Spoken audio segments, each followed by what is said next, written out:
Baik, Bismillahirrahmanirrahim. Assalamualaikum warahmatullahi wabarakatuh. Sebelumnya, perkenalkan kami dari kelompok 8 dengan anggota saya Muhammad Rizky Rahman Hakim, kemudian ada Ulwan Kotada dan juga ada Nanda Fitri Rahmawati. Pada kesempatan kali ini kami akan membahas hasil kerja kami mengenai teori permainan atau game teori. Teori permainan ini merupakan cabang ilmu matematika yang berhubungan dengan analisis formal dari situasi yang kompetitif. Teori ini mempelajari bagaimana individu ataupun kelompok mengambil sebuah keputusan yang strategis dalam menghadapi konflik ataupun persaingan. Pengaplikasian dari teori ini meliputi berbagai bidang, misalnya mulai dari pertempuran di bidang militer, kampanye politik, hingga persaingan di dunia bisnis. Fokus utama dalam bab teori permainan ini adalah pada permainan dua orang zero sum games, di mana keuntungan satu pihak merupakan kerugian bagi pihak yang lain, sehingga jumlah total hasilnya atau di dalam tabel payoff-nya nanti akan selalu nol. Oke, perumusan permainan dua orang zero sum game ini memiliki tiga elemen utama. Yang pertama adalah strategi yang tersedia bagi masing-masing pemain, baik pada pemain satu maupun pemain kedua. Kemudian ada tabel hasil atau payoff-nya, dan yang ketiga, asumsi bahwa kedua pemain merupakan pemain yang rasional dan ingin memaksimalkan keuntungan mereka sendiri. Contoh sederhananya di sini adalah permainan odds and evens atau ganjil dan genap, di mana dua pemain secara bersamaan menunjukkan satu atau dua jari. Jika jumlahnya genap, pemain satu memenangkan $1. Namun, jika jumlahnya ganjil, pemain dua yang akan memenangkan $1 tersebut. Pada tabel hasil untuk pemain satu, di sini ada tabelnya. Untuk yang pemain satu di sini kita sepakati bahwa jika pemain satu itu mendapatkan hasil yang positif, maka keuntungan untuk pemain satu. Kemudian sebaliknya untuk pemain kedua, jika hasilnya itu di tabel payoff semakin negatif, maka keuntungan untuk pemain kedua. Di sini misalkan eh, pemain satu menunjukkan satu jari dan pemain kedua juga menunjukkan satu jari sehingga hasilnya itu satu tambah satu sama dengan dua. Dua itu merupakan bilangan genap. Karena hasilnya bilangan genap, maka yang menang itu adalah pemain satu dan pemain satu memenangkan $1. Makanya di sini di tabel payoff-nya menunjukkan plus satu. Kemudian contoh lainnya, jika pemain satu itu menunjukkan satu jari dan pemain dua menunjukkan dua jari, maka hasilnya akan satu tambah dua sama dengan tiga. Tiga itu bilangan ganjil, sehingga yang memenangkan adalah pemain dua, sehingga di sini tertulis minus satu. Oke, boleh dilanjut. Oke, tujuan utama dari teori permainan ini adalah pengembangan kriteria rasional untuk memilih strategi. Ada dua asumsi utama yang akan dibuat. Pertama, kedua pemain adalah pemain yang rasional, dan kedua pemain memilih strategi mereka semata-mata untuk meningkatkan kemenangan mereka sendiri. Artinya tidak ada belas kasihan untuk lawan. Teori permainan ini berbeda dengan analisis keputusan, di mana asumsinya adalah bahwa pengambil keputusan memainkan permainan dengan lawan yang bersifat pasif, yang memilih strateginya secara acak. Oke, di sini ada sebuah contoh prototipe atau kasusnya. Ada dua politisi yang saling bersaing untuk memperebutkan kursi Senat AS. Rencana kampanye sekarang harus dibuat untuk 2 hari terakhir, yang diperkirakan akan menjadi sangat penting karena semakin dekatnya pemilihan. Oleh karena itu, kedua politisi ingin menghabiskan hari-hari ini untuk berkampanye di dua kota utama, yaitu Big Town dan Megalopolis. Untuk menghindari pemborosan waktu kampanye, mereka berencana untuk melakukan perjalanan pada malam hari dan menghabiskan 1 hari penuh di setiap kota atau 2 hari penuh di salah satu kota. Namun, karena pengaturan yang diperlukan harus dilakukan sebelumnya, tidak ada politisi yang akan mengetahui jadwal kampanye lawannya sampai dia menyelesaikan jadwalnya sendiri. Oleh karena itu, setiap politisi meminta manajer kampanyenya di masing-masing kota untuk menilai apa dampaknya dalam hal suara yang diperoleh atau hilang dari berbagai kemungkinan kombinasi hari yang dihabiskan di sana oleh dirinya dan juga oleh lawannya. Dia kemudian ingin menggunakan informasi ini untuk memilih strategi terbaiknya dalam menggunakan 2 hari tersebut. Oke, di sini ada formulasi sebagai permainan 2 orang atau zero sum games.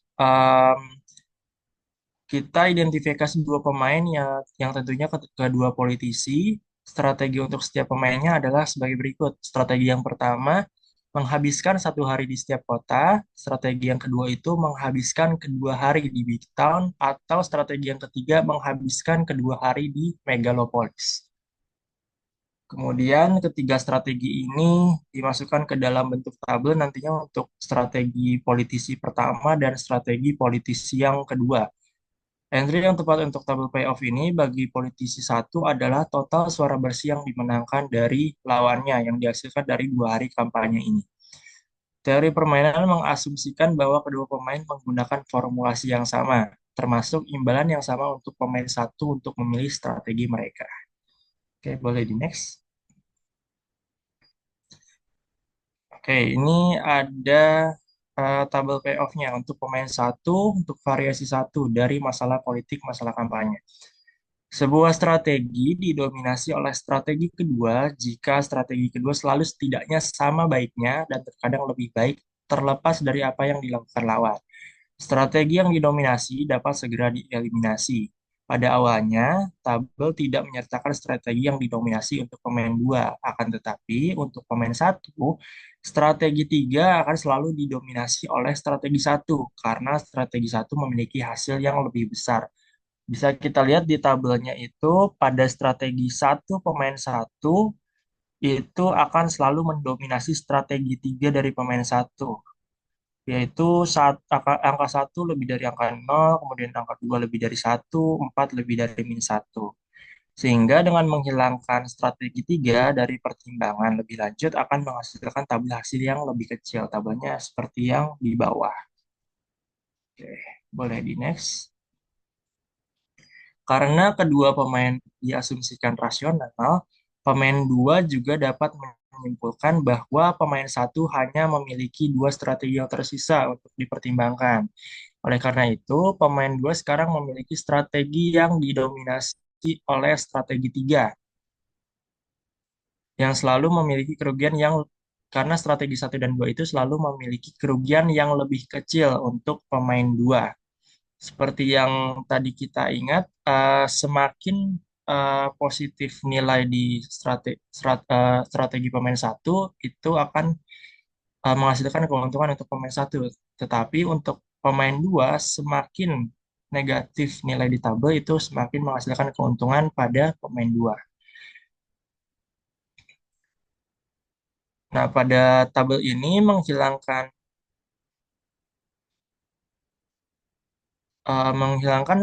strategi tiga itu akan menghasilkan keuntungan untuk pemain dua. Pada titik ini, strategi dua untuk pemain satu menjadi didominasi oleh strategi satu karena strategi dua lebih baik di kolom dua. Itu dua lebih dari nol dan sama baiknya di kolom satu. Sehingga menghilangkan strategi yang didominasi akan menghasilkan tabel seperti berikut. Oke, boleh dilanjut. Strategi dua untuk pemain dua sekarang didominasi oleh strategi satu. Satu kurang dari dua. Sehingga strategi dua harus dihilangkan. Akibatnya, kedua pemain harus memilih strategi satu. Pemain satu kemudian akan menerima imbalan sebesar satu dari pemain dua, yaitu politisi satu akan mendapatkan 1.000 suara dari politisi dua. Nah, secara umum, imbalan untuk pemain satu ketika kedua pemain bermain secara optimal itu sebagai nilai permainan atau nilai satu tadi. Nah, sebuah permainan yang memiliki nilai nol dikatakan sebagai permainan yang adil. Nah, karena di sini dihasilkan nilai permainannya adalah satu, maka permainan ini bukanlah permainan yang adil karena selalu menguntungkan pemain yang pertama daripada yang kedua. Oke, itu variasi yang pertama. Kemudian kita lanjut ke variasi variasi yang kedua, yaitu strategi maksimin dan titik pelana. Pada tabel payoff di bawah untuk pemain satu variasi dua, pertama kita pertimbangkan pemain satu. Di sini eh, kita mencari nilai maksimum dan nilai minimumnya terlebih dahulu, yaitu maksimum kolom dan juga minimum baris. Dari minimum baris, untuk baris yang pertama itu ada nilai min 3, min 2 dan 6. Kita tentukan nilai minimum barisnya itu nilai yang terkecil dari baris tersebut, yaitu minus 3. Kemudian ada baris yang berisikan nilai 2, 0, dan 2, nilai minimumnya itu 0, dan baris 5, min 2, min 4 itu nilai minimumnya minus 4. Kemudian setelah itu kita tentukan nilai maksimin value-nya. Maksimin value ini nilai paling maksimum dari sejumlah nilai minimum baris yang ada. Nah, dari nilai minimum minus 3, 0, dan minus 4, maka nilai yang paling maksimumnya adalah 0. Jadi maksimin value-nya didapat 0. Kemudian kita tentukan nilai maksimum kolom. Untuk kolom pertama itu nilai maksimumnya 5, kolom kedua nilai maksimumnya 0, dan kolom ketiga nilai maksimumnya itu 6. Kemudian kita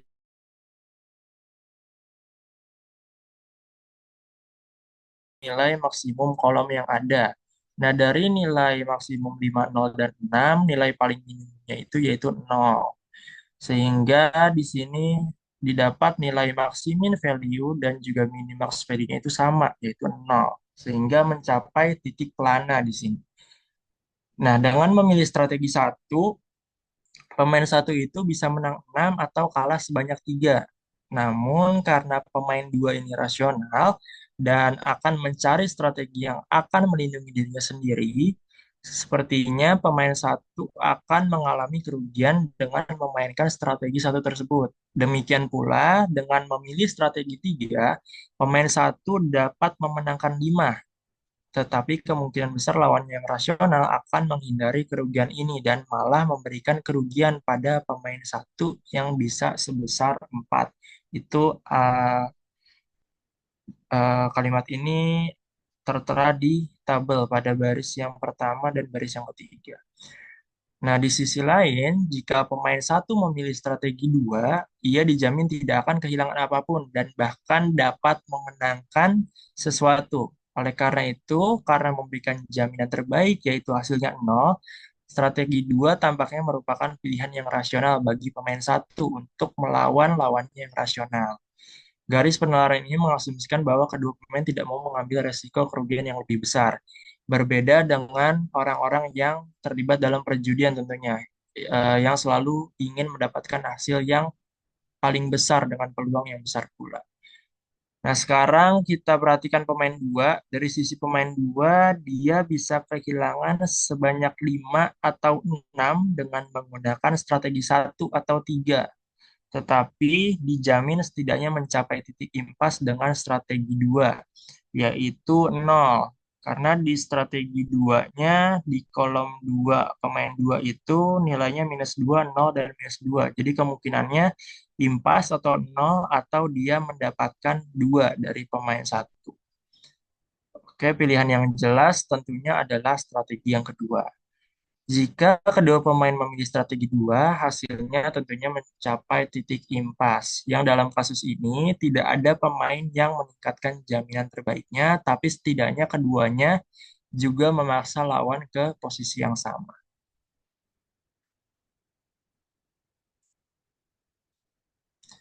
Kayak kriteria yang disebut minimax ini merupakan kriteria yang standar. Ini mengatakan untuk memilih strategi yang terbaik meskipun pilihan tersebut diumumkan kepada lawan sebelum lawan memilih strategi.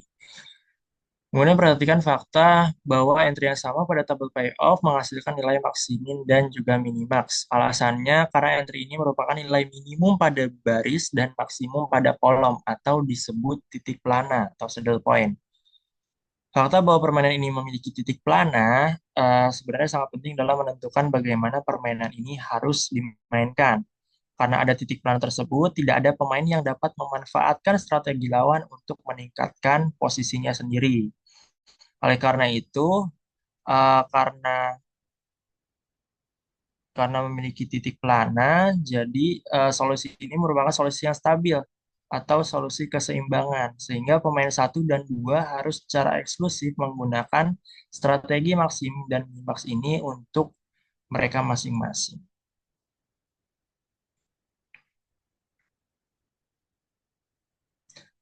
Oke, kemudian kita lanjut ke variasi yang ketiga, permainan tanpa titik pelana. Jika tadi di variasi yang kedua kita mempunyai titik pelana, artinya nilai maksimin value dan nilai minimax value itu sama. Sedangkan di variasi yang ketiga ini kita tanpa titik pelana. Maksudnya nilai maksimin dan juga nilai minimax itu tidak sama. Sehingga permainan ini tidak memiliki titik mana dan tentunya strategi murni tidak memberikan solusi yang stabil seperti di variasi yang kedua tadi. Tentunya akan ada siklus perubahan strategi karena tidak ada yang ingin dirugikan. Nah, dalam situasi seperti ini, pemain harus menggunakan strategi campuran, bukan strategi murni lagi, yaitu memilih strategi murni berdasarkan probabilitas tertentu untuk mencegah lawan menebak. Oke, boleh dilanjut. Oke, di sini seperti biasa kita tentukan nilai minimax value dan juga maximum value-nya dulu. Di sini nilai minimum barisnya didapat -2, -3, dan -4. Dan kita bisa tentukan nilai maksimum value-nya, yaitu nilai paling maksimal, yaitu -2. Kemudian kita tentukan nilai maksimum kolomnya. Di situ ada nilai maksimum 5, 4, dan 2. Kemudian nilai minimalnya atau minimax value-nya itu 2. Sehingga di sini tidak ada titik plana karena yang didapat 2 dan juga -2. Misalkan kedua pemain mencoba menerapkan kriteria minimax dengan cara yang sama seperti pada variasi yang kedua, pemain satu dapat menjamin bahwa ia tidak akan kalah lebih dari dua dengan memainkan strategi yang pertama, karena opsinya adalah impas, kalah dua, ataupun menang dua. Demikian pula pemain dua dapat menjamin bahwa ia akan kalah tidak lebih dari dua dengan memainkan strategi tiga karena kemungkinannya di pemain dua itu dua, -3, dan -4. Kalah dua, menang tiga, ataupun menang empat. Akan tetapi perhatikan bahwa nilai maksimin -2 dan minimax 2 ini tidak sama dalam kasus ini seperti yang disinggung tadi, sehingga tidak ada titik plana di sini. Oke, boleh di next. Nah, apa konsekuensi yang dihasilkan jika kedua pemain berencana untuk menggunakan strategi yang baru? Terlihat bahwa pemain satu akan menang dua dari pemain dua, yang akan membuat pemain dua tidak senang. Nah, karena pemain dua ini rasional dan karena itu dapat diperkirakan, pemain dua akan menyimpulkan bahwa dia dapat melakukan strategi yang jauh lebih baik, yaitu benar-benar menang dua daripada kalah dua, dengan memainkan strategi dua sebagai gantinya. Di sini dia pindah ke strategi yang kedua. Nah, menyadari hal ini, pemain dua kemudian akan mempertimbangkan untuk beralih kembali setelah pemain satu itu memilih strategi yang kedua.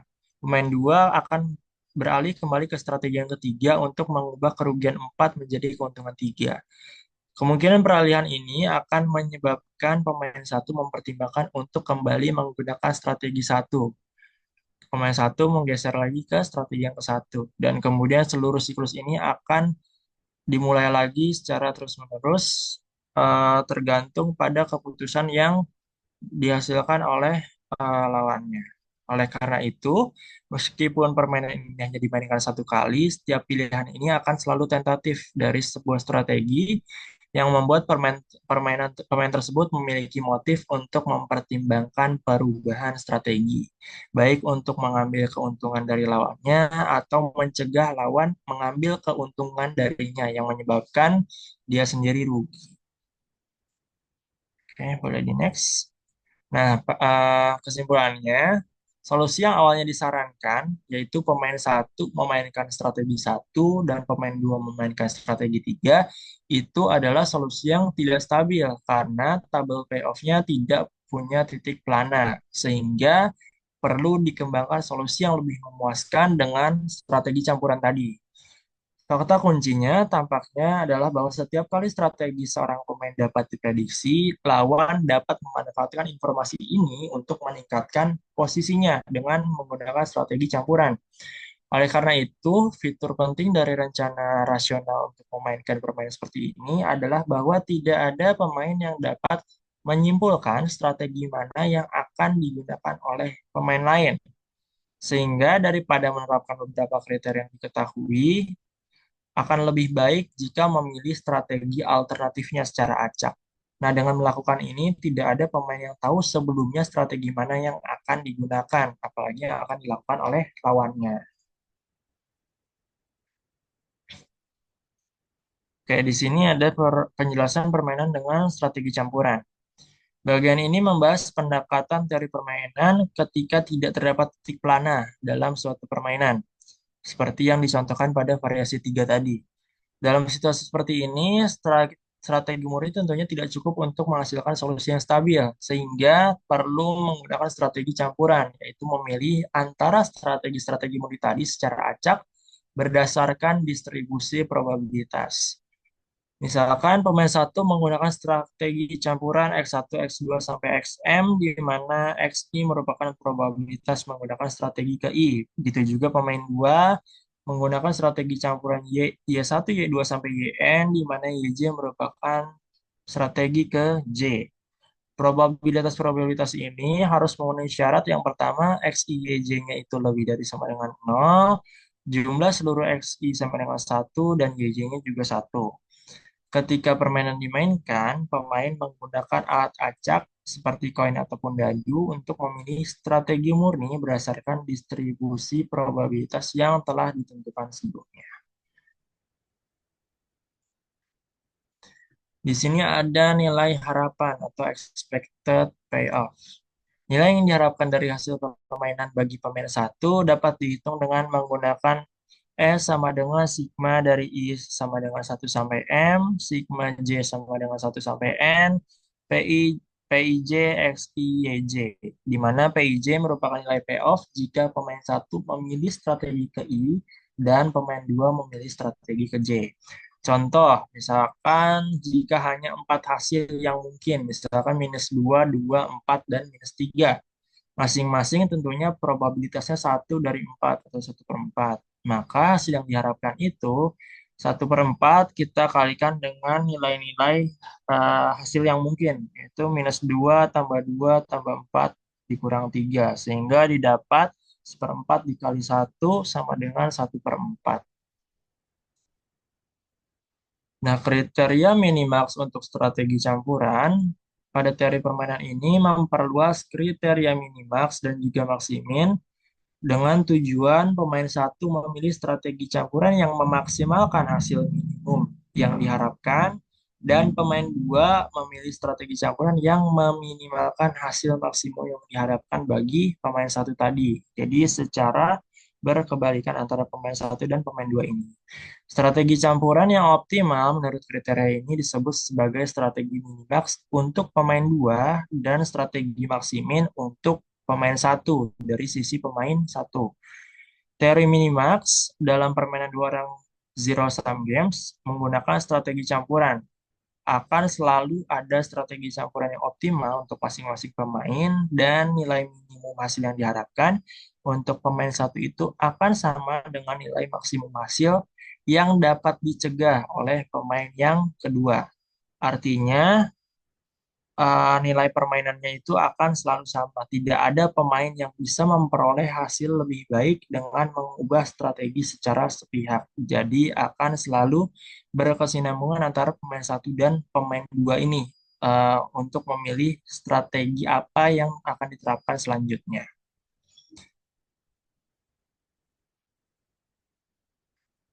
Oke, selanjutnya akan dijelaskan oleh teman saya.